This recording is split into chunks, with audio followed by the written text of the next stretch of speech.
இந்த தேவியுடைய அவதாரம் எப்படி நடந்துச்சு அப்படிங்கிறத முதல்ல நம்ம தெரிஞ்சுக்கிறணும். இந்த தேவியுடைய சிறப்பே என்ன அப்படின்னு சொல்லி கேட்டோம்னா, நம்ம ஊர்ல வாராகி அம்மா அப்படின்னு கும்பிடுறோம் பாருங்க. அந்த வாராகி அம்மாவுடைய ஒரு அம்சமாக கூட இந்த தேவியை நம்ம சொல்லலாம்.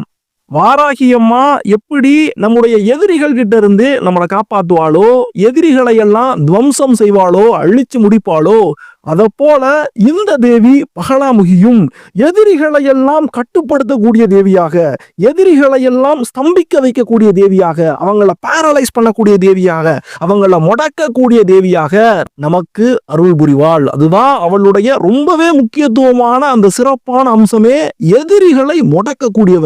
எதிரிகளை மட்டும்தான் அவளால முடக்க முடியுமான்னு சொல்லி கேட்டா, இந்த 3 உலகத்தையும், மேலோகம், பூலோகம், பாதாள உலகம் அத்தனையுமே அவளால முடக்கி வைக்க முடியும், கட்டுப்பாட்டுக்குள்ள கொண்டு வர முடியும். அந்த அளவுக்கு சக்தியான இந்த தேவி எங்க பிறக்கிறா அப்படின்னு சொல்லி பார்க்கணும்.